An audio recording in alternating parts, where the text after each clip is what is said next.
Hi everyone, welcome back. My name is Anant, and today we're going to be going over inheritance. So to start off, inheritance is a concept in Java that allows us to define subclasses and superclasses, where if we define one class, we can define another class that is able to inherit some of its properties, like instance variables and methods. And this also allows for a hierarchy structure, where we can have one superclass that extends to one subclass, which extends to another subclass, and we can do this multiple times, which gives us that sort of structure. And the reason for using inheritance and its main benefits are one, for reusability. We don't need to rewrite code all the time. If code exists in a superclass, it doesn't have to be rewritten. It can rather be inherited in a subclass that does the same thing. And it also allows for polymorphism, where subclasses can be treated as instances of any of their parent classes. And the way we visualize superclass subclass relationships are through UML diagrams. We have the superclass on the top, and each subclass points to the superclass. And in this case, the duck class, fish class, and zebra class all extend animal, and therefore duck is an animal, fish is an animal, and zebra is a animal. And that's sort of the way we'll be verbalizing these relationships.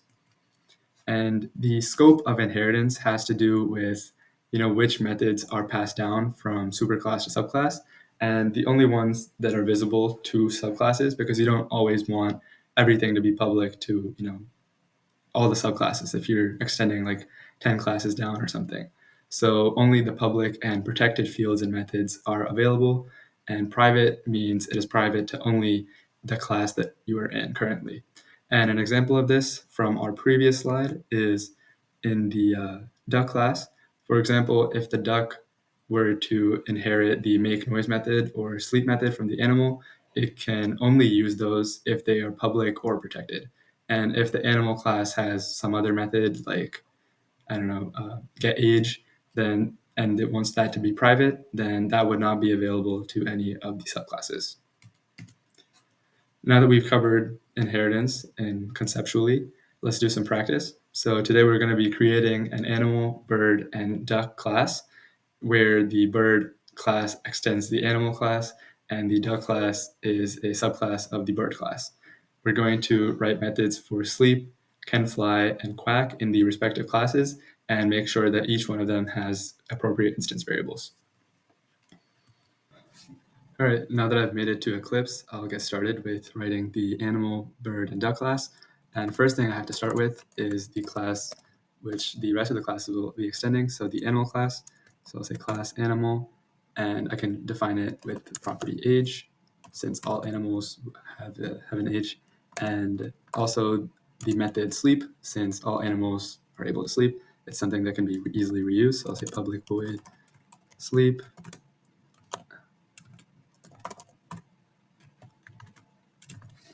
And now I can go ahead and also make a constructor for this animal class. So I'll say public animal, and I'll allow the age to be set. And so far, this is nothing new. This is just how we've written a class all the way so far. But when we write the bird class, here's where inheritance comes into play.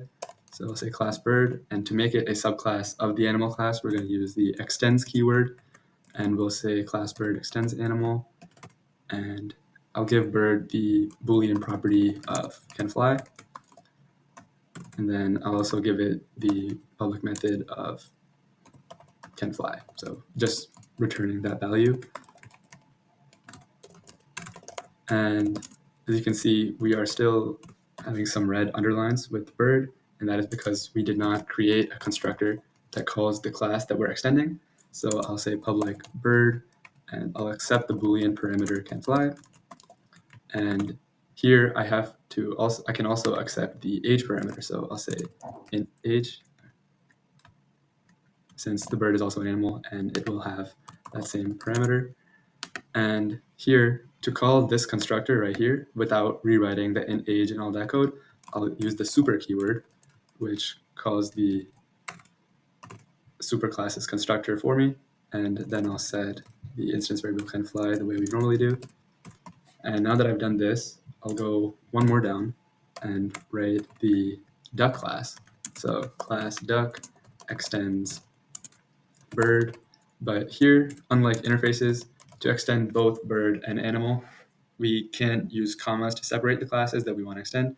If we extend bird itself and bird extends animal, we've defined that hierarchy, which is one of the key and very useful properties of inheritance.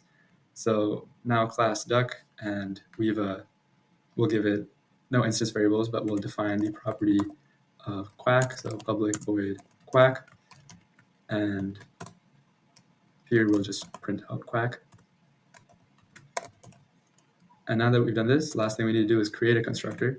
So I'll say public duck, and since a duck will need to be instantiated with an age, we'll accept that as well.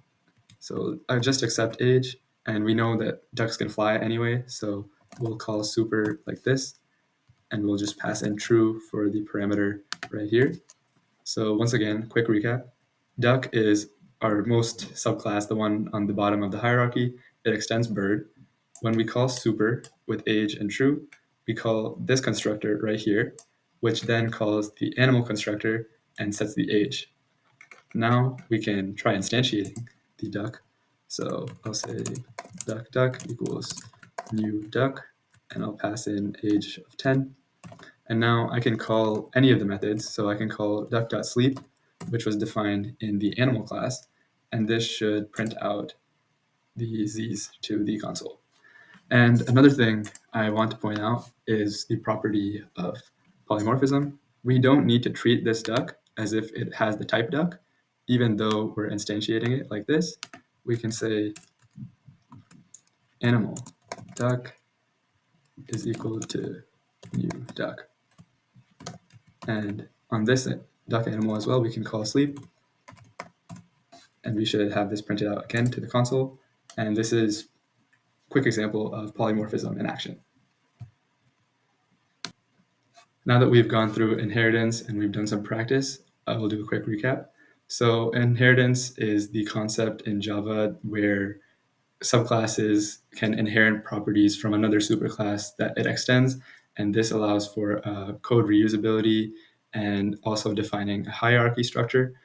And this allows for polymorphism, where a subclass can be treated as the type of any of its superclass types. That's all for today, and I'll see you guys in the next one.